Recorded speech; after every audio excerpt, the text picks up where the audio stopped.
Okay, I welcome you to another episode of Learning Stories. This is an audio and video show where we interview a diverse set of learners from the 21st century. On each episode of this show, we interview a guest who has a story to share about how they acquired a set of skills and knowledge in a creative and innovative way. In the process, we hope to uncover a new understanding of learning as conceptualized, imagined, and narrated by the guest on our show. And one of the larger reasons we do this podcast is because we hope in a small way to create a kinder and more empathetic version of the internet, where we hold space for each other and where we realize the time, love, learning, and sacrifice that it takes to build a career in any field. So today's guest, Ranjana Aanjjan Srivastava, is someone whose work has always inspired me, and we were classmates back in college for a short period of time. So, a little bit about Ranjana before we jump into this conversation. So, Ranjana is a theatre and design professional. She has 14 years of theatre experience, 9 years as the lead in landmark theatre plays, and over 7 years in the design industry. So, at a young age, she's gathered several years of experience in both these spaces. As a graphic designer and visual consultant, she has worked with brands like Asian Paints, Castrol, Lakme Fashion Week, Papa John's, Pedigree, and Whiskas. She was immersed in the world of theatre as a young child and has acted in 200 plus live performances of plays like Shatranj Ke Mohre, Drishtidaan, Bilquis Begum Ka Baada, Ek Aur Dronacharya, and I will be including links of some of these performances, links to the IPTA theatre group, which Ranjana will tell us a little more about, and they do have some wonderful shows at theatre spaces here in Mumbai, which I highly, highly recommend as a follow up to this conversation. She has also shown her versatility as an actor through music videos and print work. And today, Ranjana is here to share her story and what she's learned along the way in her career as a theatre and design professional. So, Ranjana, the first question that I wanted to ask you was, you've gathered so many years of experience at such a young age, and I think one thing I've admired about you is how flexible you were with regards to acquiring skills in different spaces. Like in your professional experience, you were a film editor, you were a designer, you were a visual consultant, you were an actor, a screenwriter. So you've explored multiple options. And what I wanted to know was, what was Ranjana like as a young girl in school? Tell me some stories from your childhood. Like, what were you like at school? I was an introvert. Hmm. Um, I was very bad at my academics. I was extremely shy to take up non-academics or extracurricular. I was an extremely passive student. I don't know where to, like the complete 360 contrast of what I think I am today, because it was extremely difficult for me to make friends. Uh, Extremely difficult to go up to my professor, teacher, or HOD to voice my concerns. And yeah, I was always the one with grace marks. That was cool. Hmm. But what subjects did you find interesting in school? Like, was there like languages or math or physics? Which one was interesting for you? I think the only subject I could possibly do with my complete interest was history. That's it. That's about it. Maths was difficult, languages were difficult. I just could not take. I was an SSC board student, so no other subjects were in question, like physics and chemistry. So uh, I think in the seventh standard, I also had to repeat a year. That is how poor I was in academics. But that failed year actually helped me go completely on another level because I had the confidence of repeating my subjects. After the seventh grade, I turned into a foyer anchor immediately. So first to seventh, grace mark student, seventh to tenth foyer anchor. Wow. That's how Because it turned. Like it turned very sharply for me, and I could not believe that it just happened. But a little confidence actually pushed me to scoring much better than uh, what actual knowledge or methods could not do, or tuition could not do. Yeah, and like with history, Ranjana, what did you like about history? Like why history in particular was something you enjoyed? I think history was also a form of storytelling for me. Mathematics was very objective. Languages needed grammar. Languages to me is also a form of maths, honestly, because it is a lot to do with rules and formulas that make up a language. So all of that, I don't think my left brain hemisphere could process easily. But history and art, both in fact, were subjects where all chapters were going to a story about the Mughal Empire, a story about the Chola King, a story about the Harappan civilization. So everything was a story format. And then a lot of my history learning was through imagination. I think that's where playwriting comes into play. Like, okay, this happened and that happened, and imagine the decor of Harappan civilization. Imagine the houses. Imagine their library. How would they dress up? All of that, which was never asked in the exam, but I had a backstory. I had a backstory of their aesthetics, their culture, um, whatever language they spoke, which I would never be very good at, but they spoke and they lived. Were they happy? Were they not? And then whatever SSC wanted me to answer in the paper, I also learned that. But that made the whole method very easy for me because it was very interesting. In fact, even today, when I travel, my first priority to select a place is what history does that place have. And can I probably breathe in the essence of that place when I'm going there? Apart from safety, that is one of my most important criteria. If I'm going to Cochin, what exactly, how was Cochin built? How was it made? How did it progress? What all went into making this city, that city it is? It's still one of my favorite subjects. So if I have to read a book about Vincent van Gogh, it's much more interesting than a self-help book for me because I don't know, I don't have reasons, but these are stories, right? So that's probably why now that I speak to you, I have that clarity on why I like the subject. Otherwise, I just knew that I liked history. Yeah, because I think history is such a an important part of our identity, right? We all have histories because of what our parents and ancestors may have gone through. I think you made a very good point about how history can be told in the form of a story, but then it's also important to understand whose story is being heard, Yeah. right? For instance, if you look at India as a country, we can look at India's history from the perspective of the British Empire, or we can look at the history of India from the perspective of the people that fought in our independence movement, and they'll both tell two very different, sort of stories. And also, if you look at the history from, a particular state or maybe a princely state, I think that experience would be so much different, from that. But I'm curious about your upbringing in the sense that your father is this veteran theater actor, and um, I mean, someone I grew up watching before What? I met you.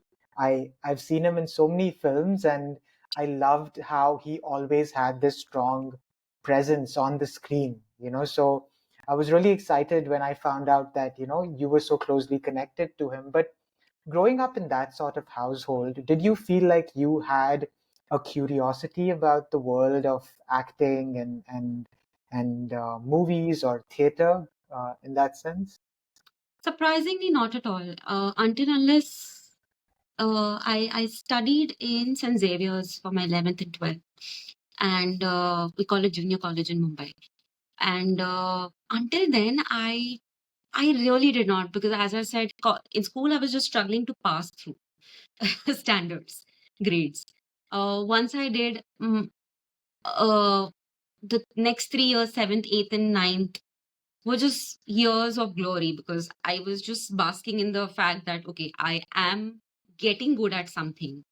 So it takes a while for a child to figure out what is it that they will finally pursue.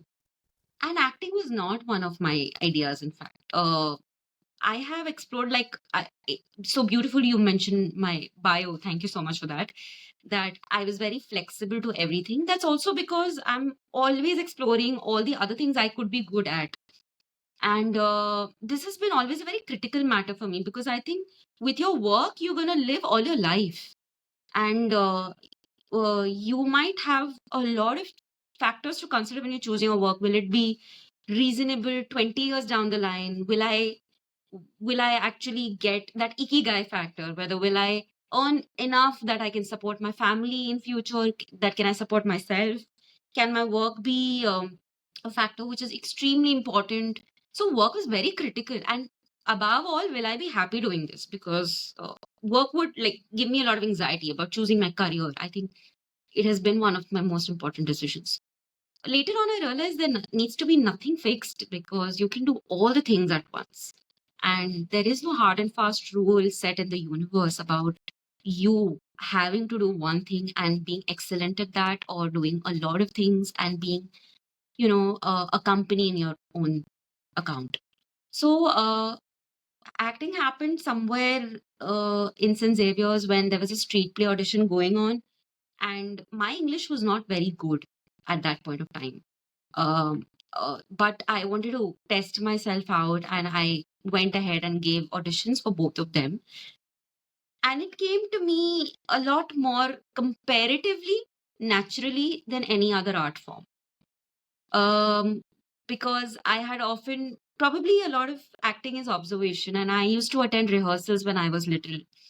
I've always attended rehearsals. I've always loved the environment around theater, but it was never actively a thought for me. I was like, yeah, it's home. Like, this is home, and so is IPTA, and so is any form of theater.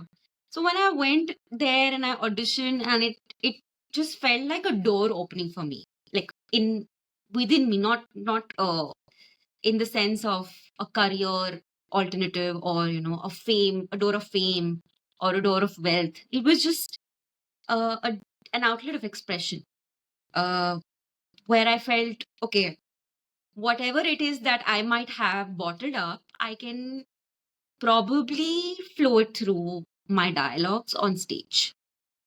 It's like a huge library of your suppressed emotions, of your thoughts, of things you might have not spoken, things you might have spoken, but not, uh, you might want to speak more. And when you act, it's just about picking the right book and then flowing it through that dialogue. I mean, I follow that acting method, or I don't know whether to call it. I have no school or formal education, so I don't know if there is any method.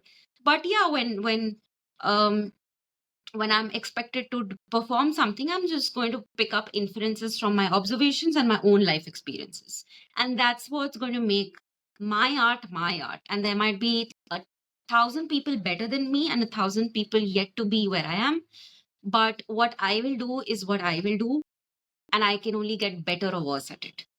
But that's probably why, and something that my father always told me, there is no way that you can compare yourself to another actor or an artist, because the whole point of art is that what you do is what you do.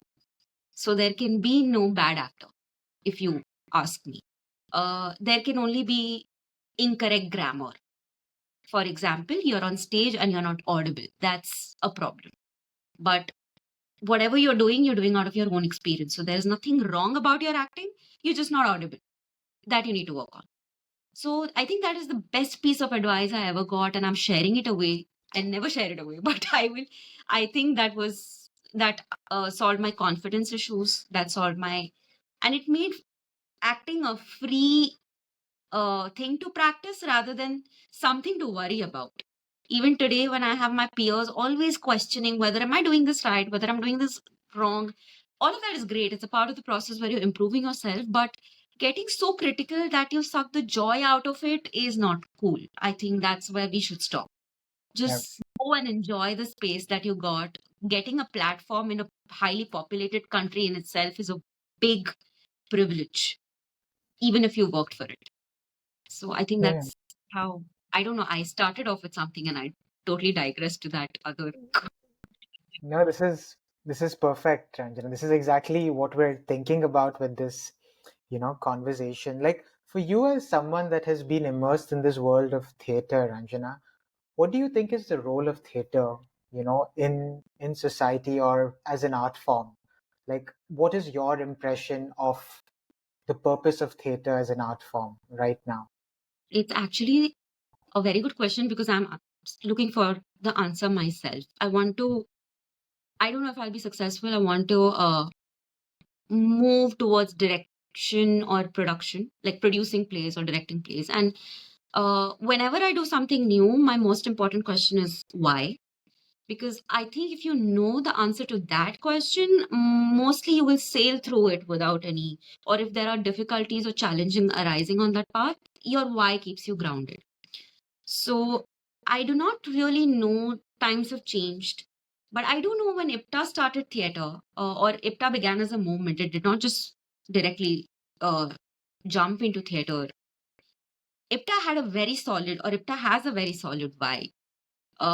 It started as a progressive writers association where writers and artists together, people of the same thought, writers and artists alike, wanted to reach out to the masses with the agenda of educating people who are illiterate, because India had a very much lower literacy rate compared to today. And what is literacy? The inability to read and write.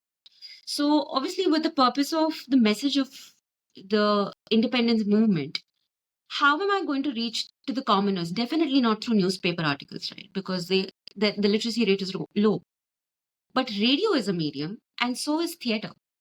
I'm not going to stand here and, uh, for me at least, standing here and just going on a lecturing spree about why we need so and so revolution and why this should not happen and why that should not happen is not going to impact your head as much as showing you a real life situation and using the medium of audio visual, which is something again my father emphasizes on, that natak is audio and visual combined, which is or even for that matter films are, and that's a very basic but important uh, uh, feature of this medium. So standing there and showing you a play about the same oppression but someone else going through makes you empathize if you are in that position. So you might take it or leave it, but that's a much more powerful way to get your message across. Back then, that was the idea. But every institution needs its own revolution at all times. And theater in itself has gone through a revolution. I still think that empathy is one of the greatest factor in any art, especially on stage, especially in films.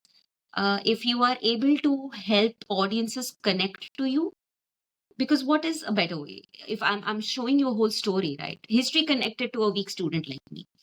So I'm assuming that for somebody who's just worked 9 to 5 in their offices and probably just want to relax now and want to see something which is not generated by AI. I'm talking about today, which is not generated by a computer. I want to see real people and real emotions and a live performance. That's when I come here. Now, what I show to them as an artist is completely where I have liberty and at the same time responsibility.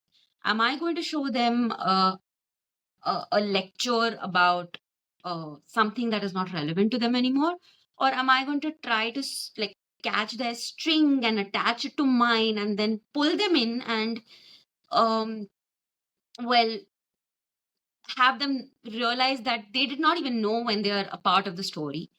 That's my power here, because your phones are off and the spotlight is on me. So medium more or less is the same, motive more or less is the same, but the subjects that we are now picking up is different. Colonization was there back then also, and it will always be. We're always going to be fighting. We're always going to be in revolution. Uh, Back then, it was the British era. Back then, it was oppression. There are oppressions in different forms even today. There, there can be oppression in careers. There can be oppression in very modern issues. There can be oppression in relationships. But if we stop calling it out, how do we progress? So I think revolution, theater is a form of that revolt, at least to me. And it can be many things to many people. You show something to someone with a sense of great responsibility. Uh, or you just have them come to you and entertain them. That's also a motive, and it is unfair to call it a waste of time just because you have a message and another guy does not, and he's just entertaining someone. Not really. It's a form of art. Like I said, there's no right or wrong. There are so many different groups today, by the way. I feel this is a very golden period for stage, especially with the advent of AI. If people are looking for real connection, this is the time. Every group is saying something else. Every group is coming to you with a different message. Not everyone is here to tell you about oppression and revolution. IPTA stands with that thought. It always stands with theater with a message. So they have stuck to their ideology, which is a great thing. There are other groups exploring musical as a form, exploring modern issues as a form, exploring interpersonal relationships as a form. Whatever reaches out to you, for whatever you have your solid why, I think that's the subject you should pick up and reach out to people, because whatever uh, uh, actually has your heart and soul attached, only that is going to reach out to your audience. Anything else made for money, fame, um, any other intent which is not as solid, or if your why is not solid, is not going to reach the audience. That's probably why people do theater for no money. No, That's the but that's it's so beautifully put, Ranjana, because I agree with you completely. I think theater is one of those art forms, one of those rare art forms where you actually get to see a live person performing in front of you and experiencing an emotion. No other, like whether it's books or films or TV shows. Sometimes, you read so many books, watch so many films, and you feel like, why do you feel so overwhelmed? Like for me personally, I'm constantly reading and watching because I feel like there's a detachment with the characters because I don't see them in person. I think with theater, I've never felt that because I'm in there. And one thing I've always been in awe of with theater actors is how do you remember such long dialogues? I am so amazed. That's why I think I can never do theater because I think theater actors have the best memory. And I know each theater actor has their own process, their own way of doing it. And I know one thing I think is also really admirable about theater actors is how much time you put into rehearsal. I know for every performance, there is weeks and weeks of rehearsal, costumes, lighting, sound. So, like because you've grown up around and worked with so many prolific artists in the theater community, Ranjana, we'll come back to your time in college. But if you can, I know in your bio you told me you worked with stalwarts like Rakesh Bedi ji, your dad, Anjan Srivastav, Sulabha Arya. There are so many names, and even some wonderful directors that you've mentioned. If you can tell me one thing you've learned about the arts or storytelling from each of these people, like one small lesson that you've picked up off the top of your head that you want to absorb as an artist yourself, what do you think comes to your mind now? You can start off with your dad, and then we can go and I gave away the most important piece of true. advice, which was I was very nervous before. So in IPTA, if there's a new play, the process is that the whole committee watches the first run, and there is an approval or rejection process. It should stick to the ideology. It should do justice. There should be no vulgarity, whatever the guidelines. So I think for one of my plays, The House of Banada Alba, uh, which is Bilquis Begum ka Baada in Hindustani. So House of Banada Alba, I bagged, thanks to my director, I bagged one of the most important roles of Adela. Adela is the girl who basically serves almost as, you know, the antagonist. but all through the play she's the protagonist. So it's a very complicated graph. Like initially she's revolting, but then she's not, and then she's again revolting. So it was very hard for me to even understand what am I doing through the play. And I was very stressful because there was everything from crying to laughing to making people laugh to crying myself to making people cry. I was like, I don't know. Every play took up so much of my energy that before the first run itself, I was completely dejected. I didn't even know if I'll be able to do or I have it in me any further. And like I told you in the beginning of our talk, that confidence is 80% sometimes and skills is just 20%. And I lost my confidence. And I keep losing my confidence in regular intervals when it comes to myself as an actor. One bad feedback and your confidence is gone. That's how sensitive actors can be. And that's when my dad sent me a message that, all the very best.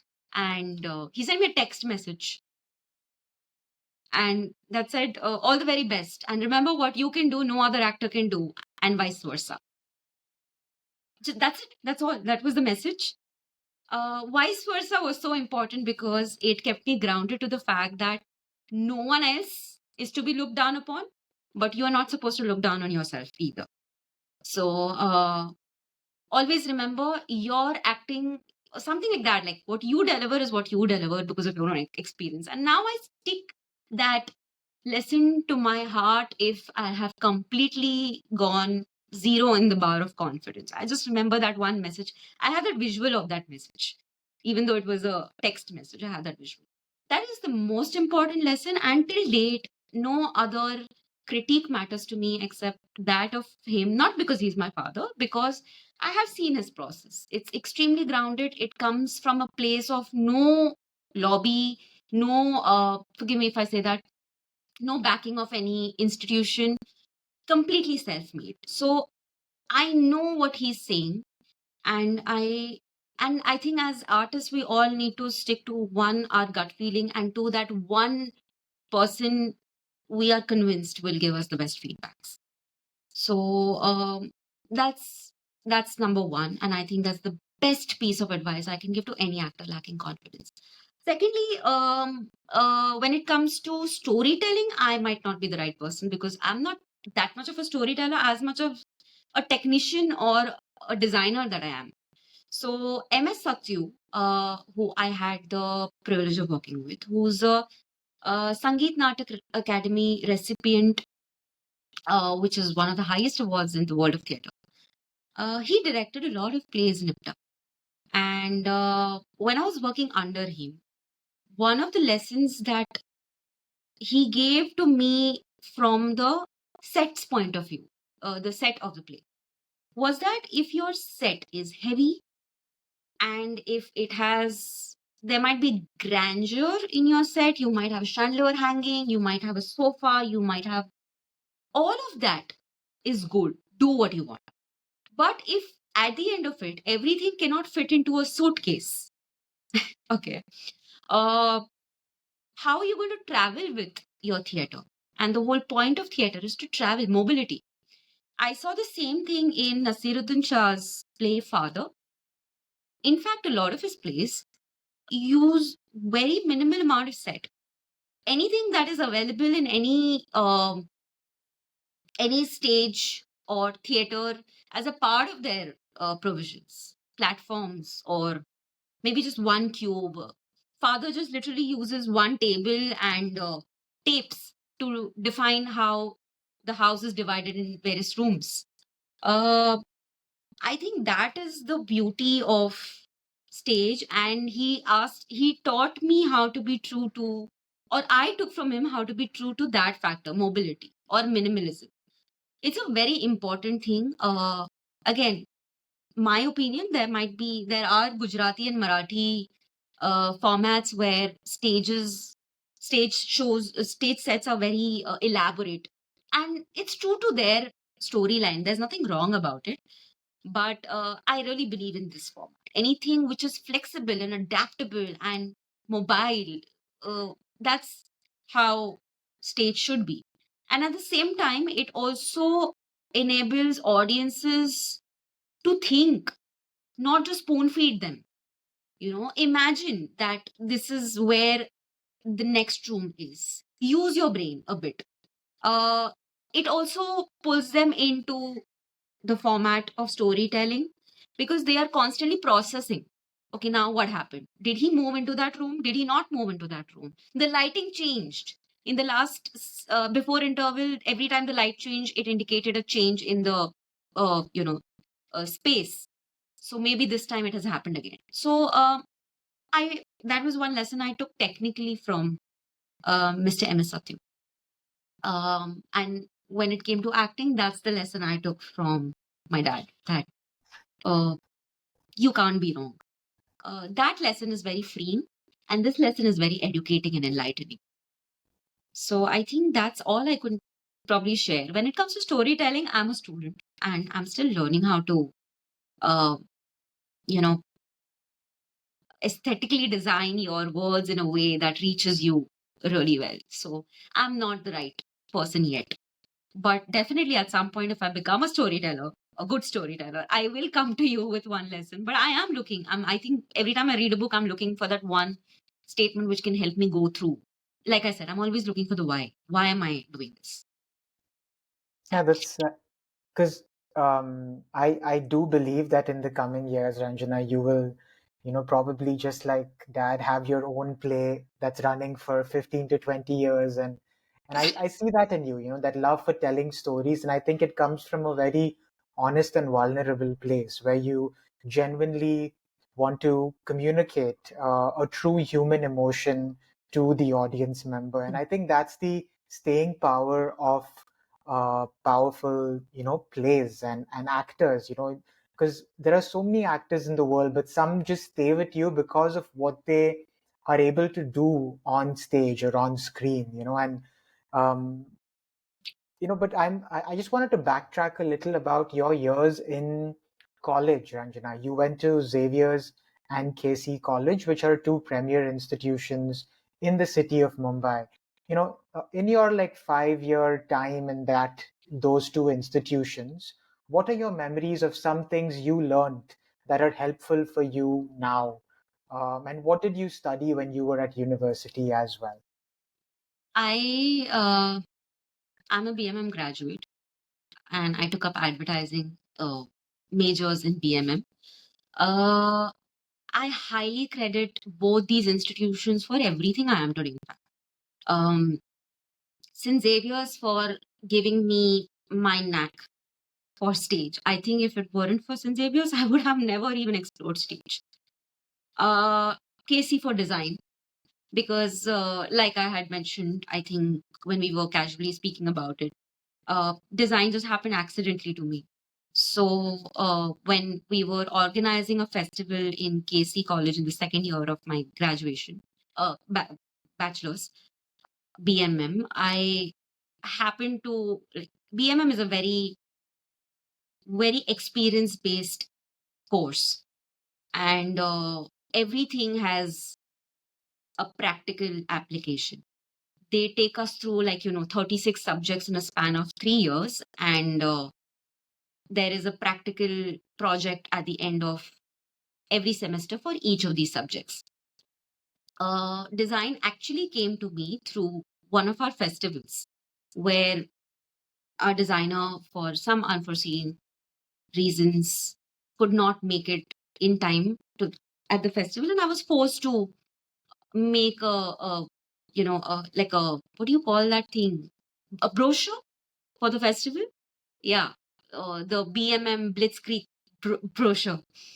And I realized I again, like, a door opening, like I could express myself in art.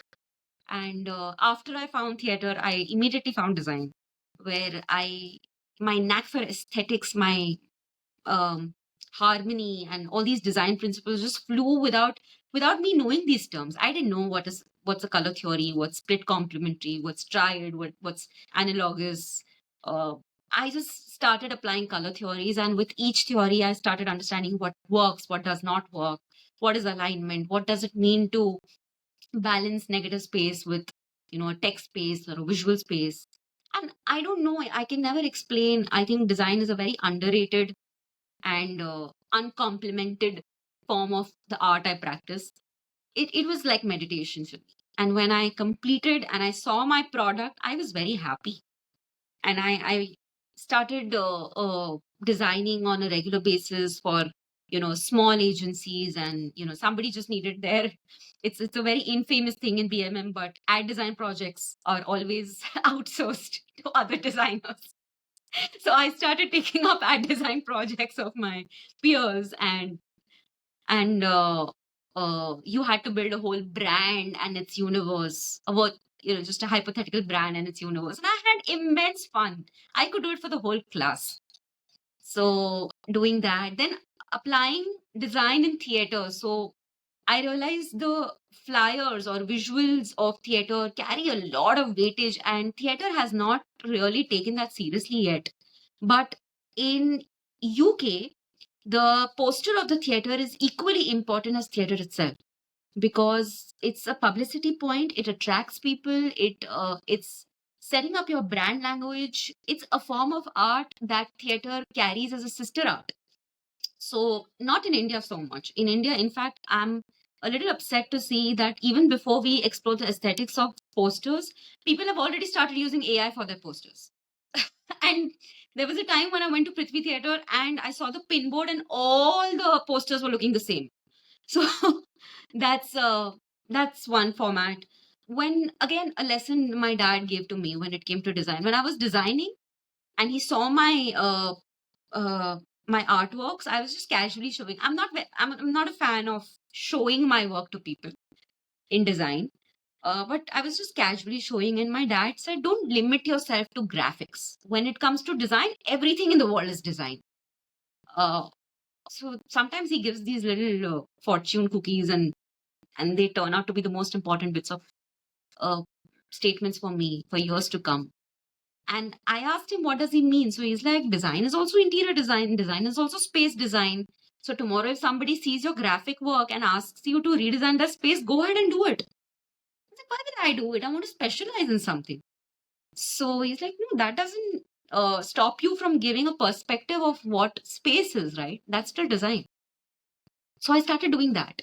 Then I started, every time I go watch a play, I always see the lights and sets first and the poster first. And maybe that's what like that's what my inclination in theater primarily is. I want to apply Mr. Satyu's teaching there, see the mobility, see how much not how beautiful but how functional can we make the set, because essentially design is not about aesthetics but about functionality in an aesthetic way.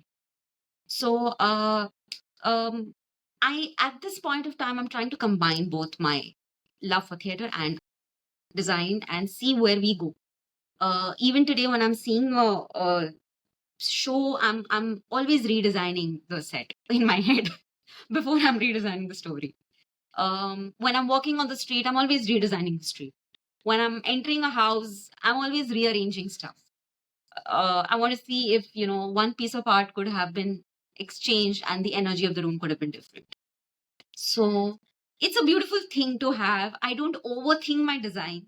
I don't overthink where I stand in the industry with regards to design. It's a very blissful place. The economies are good. I'm always touch wood. I'm never short of work. It pays decently. It pays basis your skill, and yeah, you can, because I'm free of the competitive tension. I enjoy it. And I always tell myself in the theater side of things or acting side of things to take lessons from my design side of things on how I'm approaching that. Yeah, because I remember seeing your poster that you made recently for a play that I saw, Joe Duba Oh, yeah. Sopar, and I saw the play, and I actually saw your poster later on, and I really think you captured the essence of that play because it was a musical. It was about these mystics that lived in a particular time, and I mean, your visual. Yeah, Amir Khusro, and and it was, you just had a visual of one person in like a dark background. I will link add yeah. the link to the show notes, just dancing in a dark background without the face being seen. And I think that was Correct. That was one of the finer posters I've seen, because as a theater audience, I think when I'm looking for plays, the first thing I do is I go and book my show, or I go to Prithvi Theatre's website or any of the theater companies' websites, and I'm browsing through the description and the poster. Very Okay. often, it's the visual of the poster that brings me in, and then it's obviously the actors and the story that is there. But if the visual is appealing, especially on ticketing sites, I feel like I'm immediately captured. I there must be something that is bringing me in, and in a lot of ways I feel like it adds to my experience as a viewer, because I normally watch plays in Hindi, Urdu, or English, so Yeah. I feel like you're so right. I'm so intrigued by how you as a professional, because I think a poster is so complex as an art form, right, Ranjana? Because you, in one visual, you have to take this entire play, all the rehearsals, all the actors thinking, all the directors thinking, all the writer, and you have to communicate it in one single visual. I think that's Yes. so hard to do because there's so much pressure, because you're basically the voice of all these artists and technicians Correct. in that one visual, right? So yeah, that's very exciting to see how you are intermingling, both these worlds. I'll just credit that the picture that you're talking about for the poster, Jodu Basopar, was also it was a photo that I selected from beautifully captured photos by Mayank Soni. So I highly give him more credit and probably typography and layout to myself because he had captured it really well. And so sometimes design is that it's just curating the right, like it might not completely be a work of scratch for work done from scratch by you. It might be a composition of various pieces of work by other artists. So here, Mm. I would want to credit him because he captured that picture really well. For me, it was just a matter of picking it up and then working on it. Uh, but And yeah, that is. I'm sorry, I interrupted you there.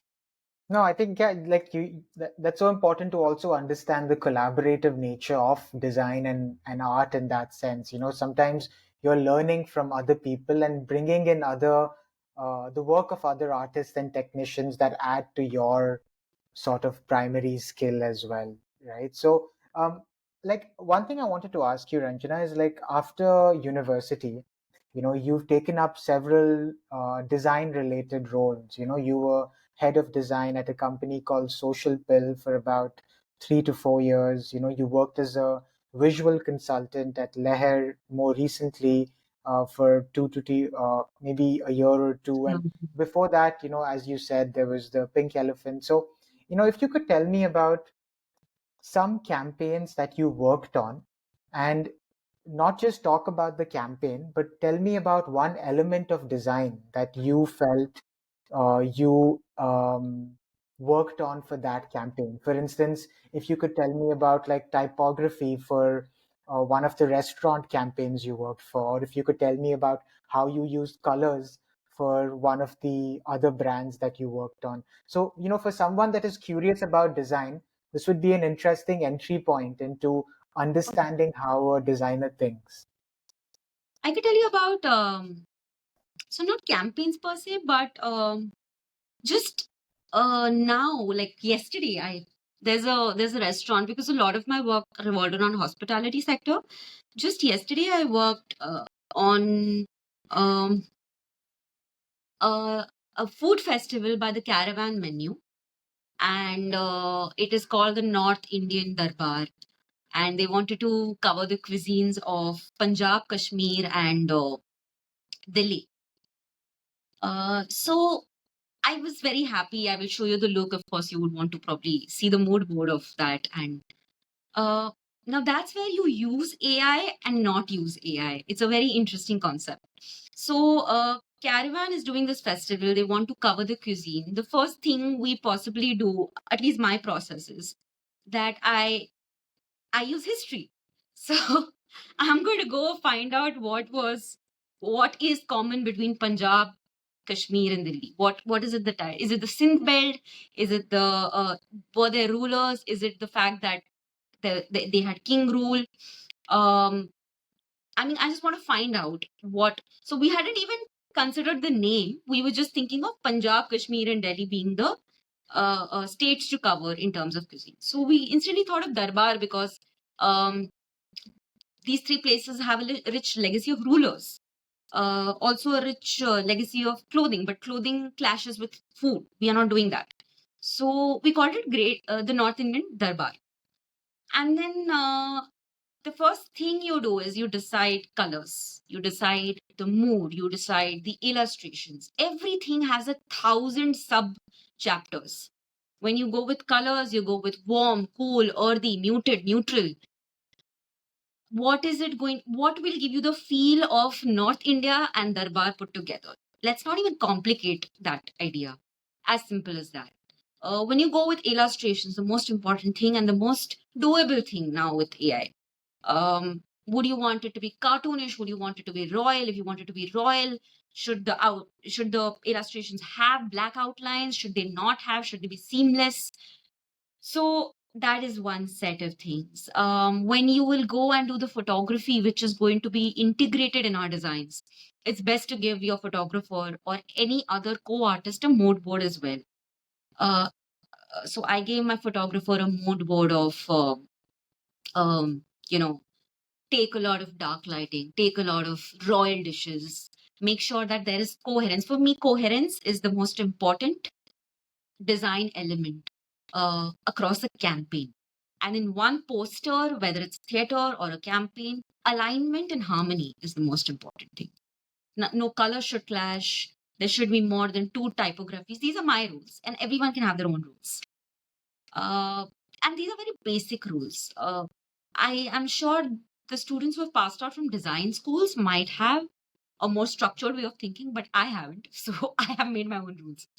Um, yeah, so that's how I created a darbar silhouette, just the arch of it.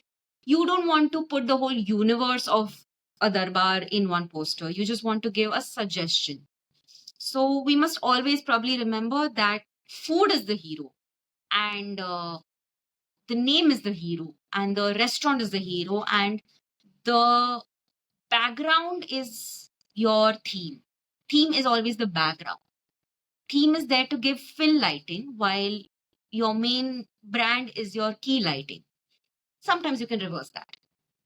Like brand integrations nowadays has that reverse. They will make sketches and they will make web series, and then they will integrate their brand as a fill rather than a key. So that's where you play. Then we will we will design the whole grid. The grid will have, like, that's how I have designed that. The grid will have the central structure, which will have again the feeling of the theme, and the two sides will probably have the main information about the kind of food served, the kind of offers running. So that's how I have planned the campaign, which I'm going to be working on over the week. And it's interesting. The best part about it is that I have been giving complete creative freedom by my clients, and I think that's the best power a client can give to its designer is trust. When I was doing a Joe Duba poster or any other theater poster, the clients or the artists give me complete freedom, and that's my blessing. That's what we want. Yeah, because I remember you sharing this post where you spoke about, I think on LinkedIn there was someone else's post you shared about the different kinds of design professionals. Like within this larger category of design, Ranjana, like there are communication designers, there are UX designers, there are UI designers. So for someone that knows nothing about design, like what are the specific areas that you can specialize in as a designer, like if you wanted to go more in depth, or do you recommend being more of a generalist? Like I'm just curious, like is there, because I had a designer friend who told me that it's unfair to always expect a UI designer to also do UX work, or it's unfair to expect someone that's purely working on the strategy part to also do the other things. So, what are some of the other, you know, like if you could tell me four or five career options from this design field, like what would those be? Currently, UI UX is on the rise, yes. Within graphic design itself, a designer who does composite work. For example, I am a composite designer. I get different pieces of art together and put it in one frame and see if it works. It's like craft. An illustrator is a different person who's good with drawing. And again, an illustrator might be good with pen and paper, but not so much with a tablet. But that is one art form which is again very. I think you can go absolutely wild because you have the power to create an asset. I work with those assets. I will need your illustration to then make my whole picture, right? So that is where an asset is being created. That's an illustrator's job. I always, like you just gave an example, I always get very annoyed when somebody is like, "Can you illustrate?" I can't. I'm not an illustrator. So illustrator is different. Graphic designer is different. UI UX designer works with different software, so that's a different person. Um, Lately, there is a communication design as a job role. I'm not very sure what that means. Communication design may not have much to do with design, but more to do with strategy on how to communicate the brand's idea to the rest, to its consumers. So that's what it is. I'm not sure. I've not explored that part of uh, the field yet. I will tell you what is not touched by AI yet. That would be interior design itself. Space design. In space design, there are 1,000 sub designers that might be needed. There's acoustic designer who might be a totally different person, which is more engineering based. Um, there might be a spatial designer which will do more with your seatings and logistics. An architect, for example, has so many uh, you know people with different expertise. So that's a segment which is largely untouched by AI. But it doesn't matter. Like even right now, when artificial intelligence has come in, it cannot work without our inputs. So when it comes to graphic design, there are illustrators, there are motion graphic designers. For instance, in my team itself, I make frames, but I have a colleague who will be animating them. So I make slides by slide and then I explain the whole flow of the slide, and that person then goes on to give it life. There is an illustrator, like I said. Um, there's a strategy designer. Sometimes I do strategies for my client. That's because as a designer, I have some idea on how strategy and design can marry. So to say, I don't think we are in a world where there are different kinds of role which are fixed anymore.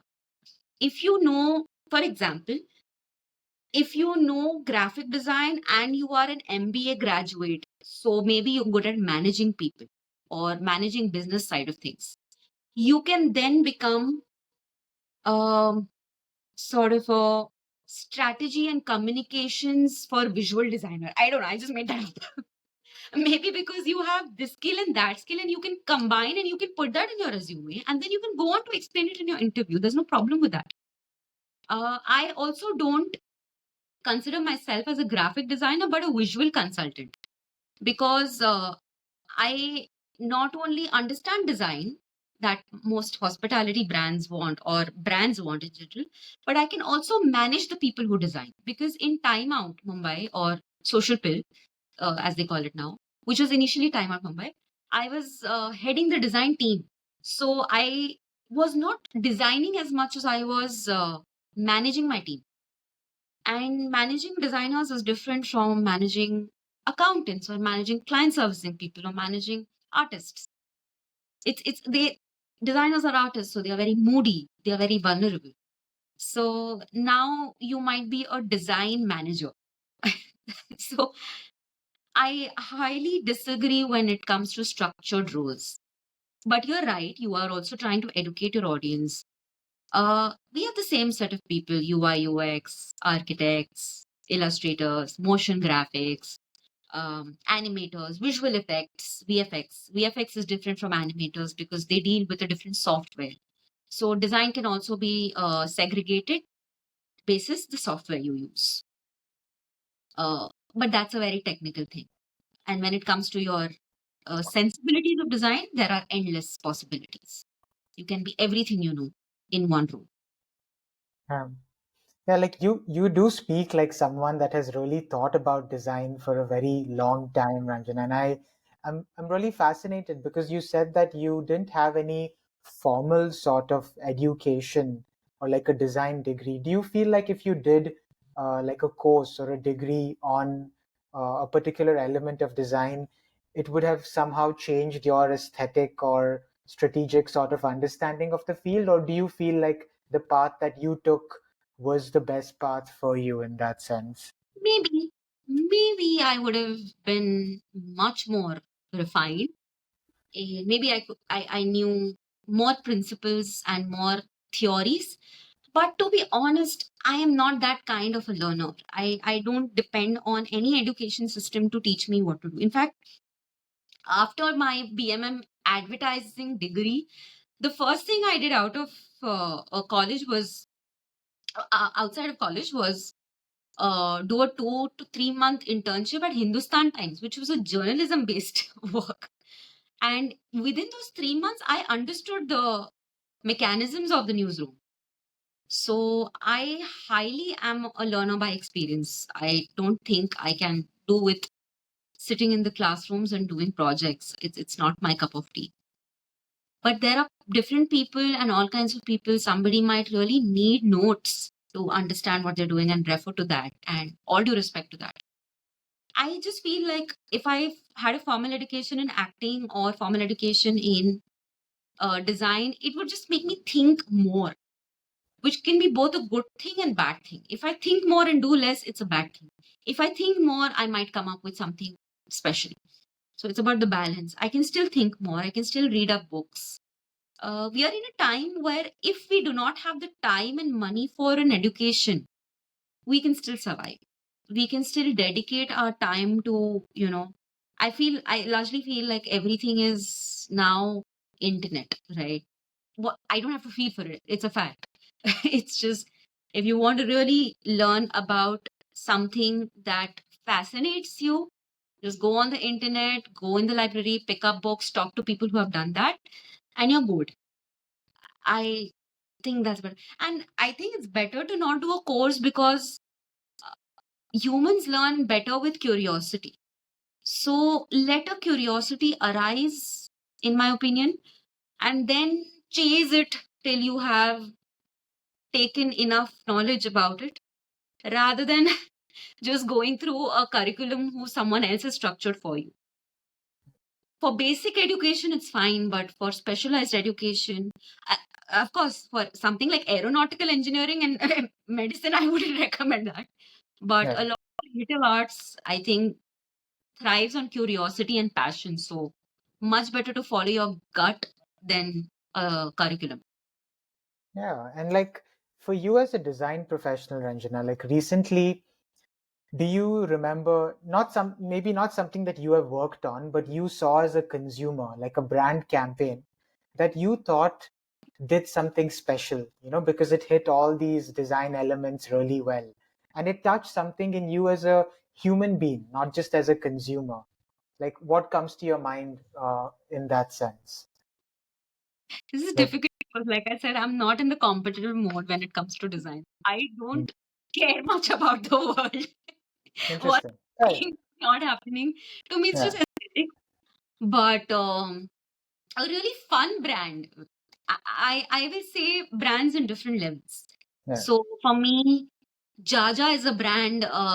It's it promotes spirits, but you can't promote spirit as alcohol, right? So it sells around the brand, not the brand itself, which is a rule for any alcohol-based brand. And I had a lot of fun scrolling the Instagram page of Jaja because it was funny, it was witty, it was clever. So a lot of my content and quirk based in inspiration comes from Jaja. You can check that page out. It's fun. I don't know if it's still that way, but yeah. As a human, I think advertising campaigns do better. But when it came to design, I'm missing out the name of the brand, but I remember seeing. I'll tell you actually a much simpler example. A toothpick is to me a great design because I'll tell you why. Because the lower part of the toothpick has if you've seen it's crooked, okay, Yeah. and I'm very conscious of dirt because I'm staying in a country which catches dust because of the nature of soil. So when I actually looked up on why a toothpick has a certain, design towards the end, it said that you break it and then you put the part which goes into your mouth on it so that it doesn't catch dust. And I was like, oh, that's brilliant. I didn't know Yeah. it, but that's good design. And it's not anything to do with graphics. Yeah. So yeah, I think when you think through, like I said, functionality is great, aesthetics are good. Works for me. So That's should we? I'm just gonna fix the lighting for you a little bit. Yeah. Sorry. Yeah. I Yeah. think Because I take your time, Ranjana, and like I'm just thinking that this element of functionality and aesthetics, combining that, somehow comes through as your philosophy of, what is good design in a small way, and just to respect time, Ranjana, I wanted to go back to your world of theater. Sorry. I'm so sorry. It's Take, cloudy all of a sudden, so I don't want your quality to be it's affected. okay. It's okay. It's probably the mood of the conversation that's changing. It's okay. It's okay. So, but I wanted to go back. So, I was doing some, like you had sent me your bio before, and I was looking at the roles that you played, right? In Shatranj Ke Mohre, you played Geeta, who was a disciplined and controlled daughter of a late Oh, haven't revolution. thought of that. Oh God. You know, in Drishtidaan, you played like a 17-year-old bubbly girl. In Bilquis Begum Ka Baada, you played the youngest daughter of Bilquis Begum, and it's based on a play by a, uh, Look a at sto- that. which I also wanted to briefly, talk to you about how you take a story from another country and culture and make it sort of local in our context. Because Bilquis Begum Ka Wada was like a Hindustani adaptation of that sort of story in that sense. And then in Ekor Dronacharya, which you did with your father, you were, exploring this idea of education in the country, but your character also had like a very specific role, which I think your character's name was Anuradha, which Yes. had some resemblance to Draupadi in that. So, like you've played these different roles, and I think you've done some of these plays multiple times. Like you said that you've acted in over 200 plus live performances, right, Ranjana? So, like, um, do you think the preparation process for each of these roles is like very different emotionally and physically? Like, if you could tell me about the example of maybe one or two of these performances and how your preparation sort of changed based on the demands of the character and that script. And this is about your life as an actor and a Yeah. theater professional over here. Uh, I give again. So I think this is a little bit of an imposter syndrome where I give all the credit of everything I do first to someone else. So, a lot of credit always goes to the director and the writer. When I talk about Shatranj Ke Mohre, for example, it's a play written by Pulo Deshpande, who in his time has been considered one of the best writers of our country. Shatranj Ke Mohre actually is a play where even if I deliver the dialogues flat, it still reaches the audience just because of the nature of the writing being so brilliant. Mr. Ramesh Talwar, our director, has in fact worked on the nitty gritties of every move. So he's a there are directors who are looking at the larger frame, and then there are directors who are looking at each actor. And Mr. Talwar is in fact one of them. I highly owe this to him because it is from him that I learned a lot of understanding about blocking, um, how to walk on the stage. When I walk straight, I'm talking to the audience. When I'm walking diagonally, I'm talking to myself. That's a rule that he introduced me to. Uh, Geeta that I play in Shatranj is a very soft-spoken girl, but how much of your soft-spokenness should be audible enough for the KRO to hear? How much, like, there is a monologue in that play where he would direct me on every line on what is the decibel of this monologue, the tonality, on how should you drop, what should your body language be when you've given up. Maybe you slouch your shoulders. And while he was, a critic might say that that seems very spoon fed, but for someone who is a constant student of theater arts, his spoon feeding gave me so much insight about the fact कि अच्छा ऐसे होता है. That's why, like, it gave me the logic that I'm slouching my shoulder because I've resigned and now I'm crying and I have resigned. So my shoulder drops. So after that rehearsal, I started noticing every body movement and the emotion corresponding to it. So even though he directed exactly the way he directs, it left me with a lifetime of education on how I should, um, like, it's such a beautiful example. He gave me what to do, but I am still left with a whole knowledge of how will I do it further now, right? So, and at the same time, Mr. M.S. Sathyu, when he directs, he just leaves you free. So then you learn through exploration, asking yourself the questions. So I've been so lucky that I got both kind of directors to give me their style of direction, so I could bloom in a way which is, like my father says, is specific to me only. Uh, Similarly, when I played Bilquis Begum ka Baada, when I played Adela or Adela uh, in this adaptation, your question about its relevance is much to do with what the director or the producer has picked up. But House of Banada Alba was about restrictions placed on women by women in a patriarchal society. A family of 7 women are following patriarchal rules for no reason and how it impacts their life. I don't think if it's a Spanish story from where it comes or it's Indian, its relevance stays exactly the same. In fact, before we adapted House of Bernarda Alba, I will, after this podcast, give you the name of the film by Mr. Govind Nehlani, who already adapted this as a film. Uh, with really good cast, Pallavi Joshi and whatnot. I mean, it was a beautiful cast. I actually referred to that film before we did. So because the work of art was already done before us, there was a reference. And then we could apply whatever was our understanding. Ek aur Dronacharya is also a beautifully penned play by Dr. Shankar Shesh, which draws parallel between mythology and modern day problems. So education system is in the center of the play subject, but it beautifully draws parallel between that and Mahabharata. On various situations in Mahabharata where Eklavya wants to learn something from Dronacharya. He wants to learn archery from Dronacharya. But just because he doesn't belong to the right caste, he's not granted that education. And how you can possibly have similar relevance or similar inferences or the relevance of that story in today's time is well written. And I believe if something is well written, that's half the job done. And one of my seniors at IPTA mentioned that an actor's job is at 3 levels. One is to get the writer's message to the audience. That's the basic level. Whatever writer wanted you to get, just get it.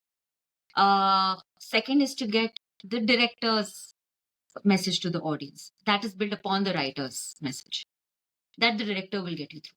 And then is the third level, where as an actor, you add on to that and further help with, the the delivery of the writer's message to the audience in a more refined and polished way. So his uh, understanding was that's where a good actor comes in. So He was probably training another actor for Shatranj Ke Mohre, and he's like, see, Pula Deshpande has done his job. Mr. Ramesh Talwar has done his job. And now it's my job to add on to it. Otherwise, why you? Why not anyone else? So what are you adding to it that will, further help Pula Deshpande's message reach the audience?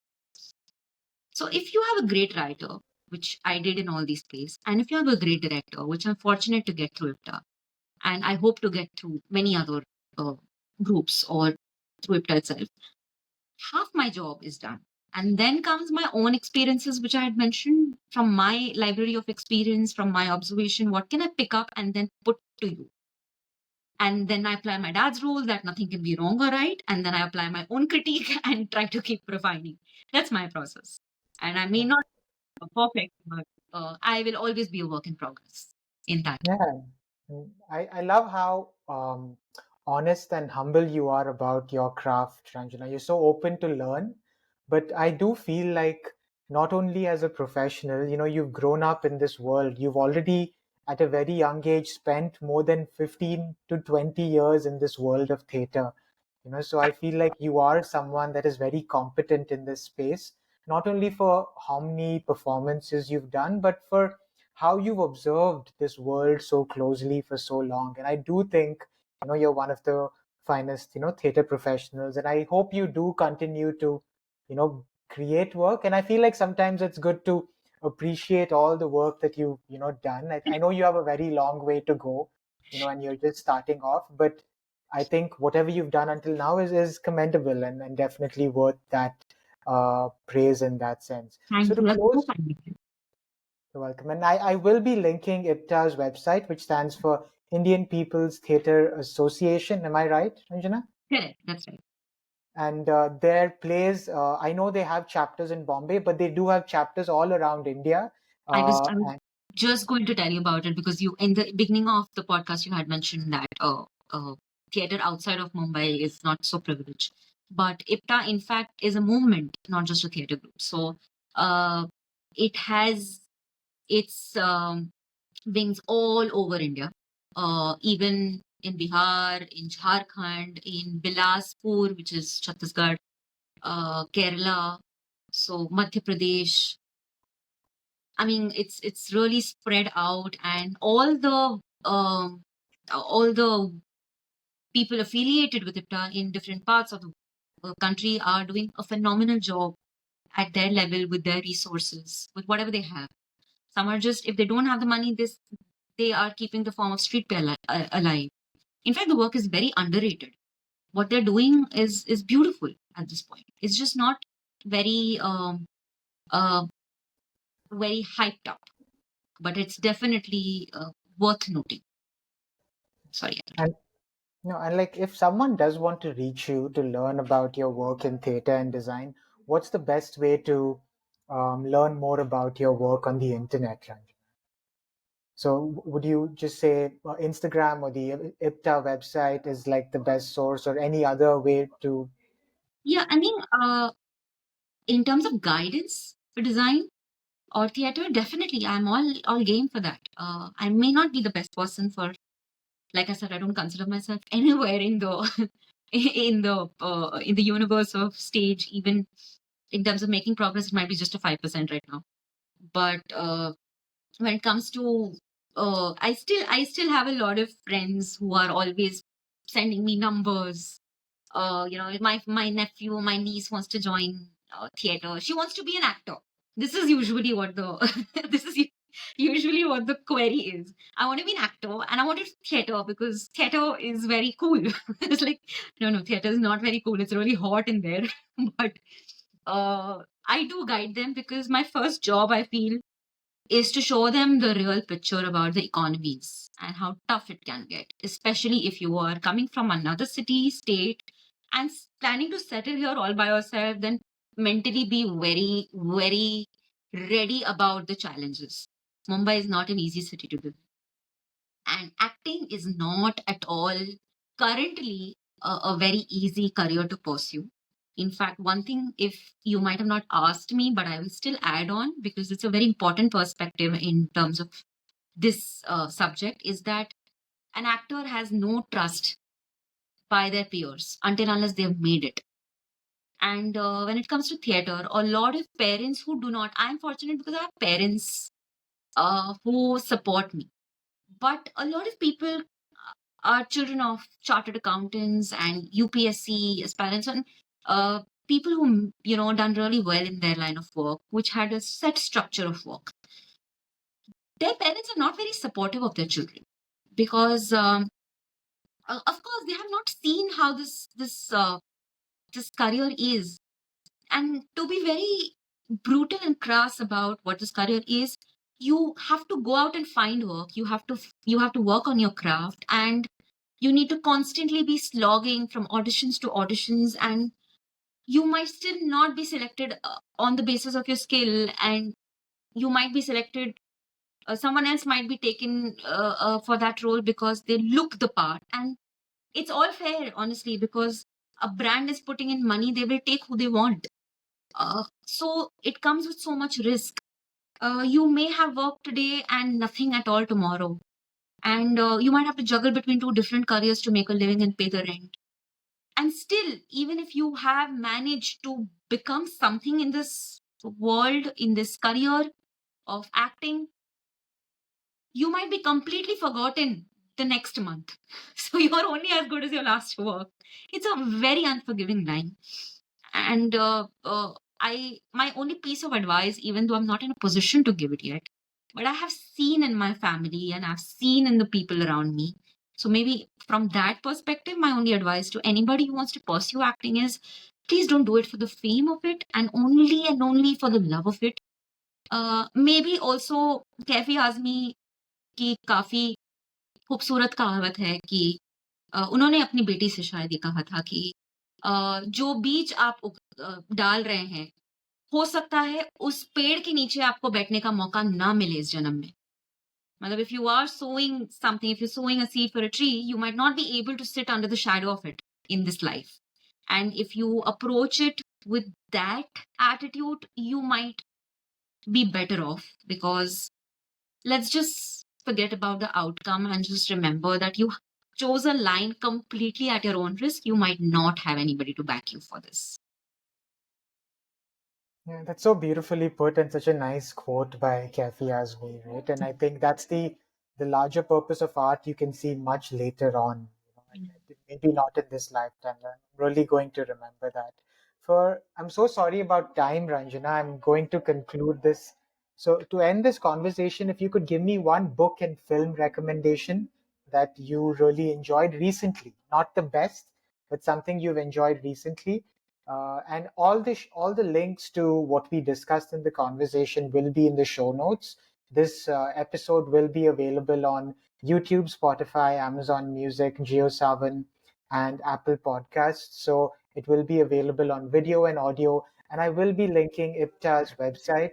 So please do follow this conversation up with seeing a play by Ranjana and the theatre group that she's part of as well. So one recommendation, and we come to the end of this Uh, conversation. for book, I would actually recommend you, but this doesn't have to be related to arts and design, right? Okay, great. Because Could be I anything. Yeah. I just happened to read Born a Crime by Trevor Noah, and I absolutely loved it because the book was very fast paced, and he goes through a very difficult subject with comedy as the tone. And I feel it's very difficult because when you have to, like, for example, there's a play that IPTA does called Girija Ke Sapne, again by MS Sathyu, where he touches upon the topic of farmer suicide because of the introduction of uh, a Monsanto seed through comedy. And I think it's tough for anybody to touch upon something so difficult with that tonality. But it makes the viewer really, I think I really believe in comedy as a genre because it has so much power. So that book definitely, I mean, it can never go wrong with any kind of reader.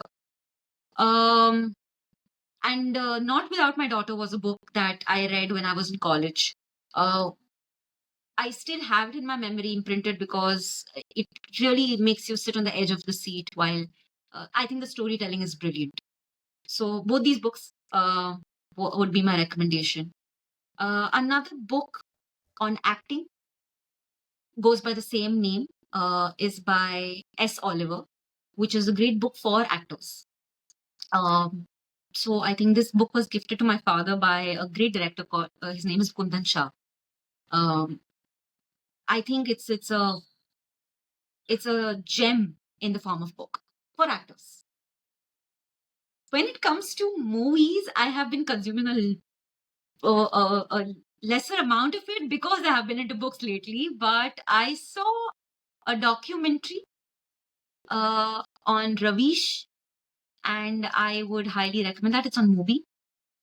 It's a beautiful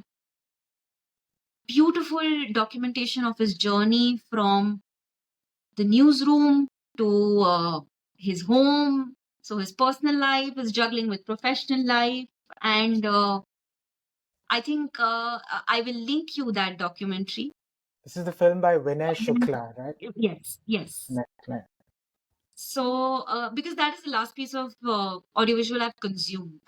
Like I said, I've been reading books lately, and I've been trying to also understand I can write a book. So this is a different journey altogether.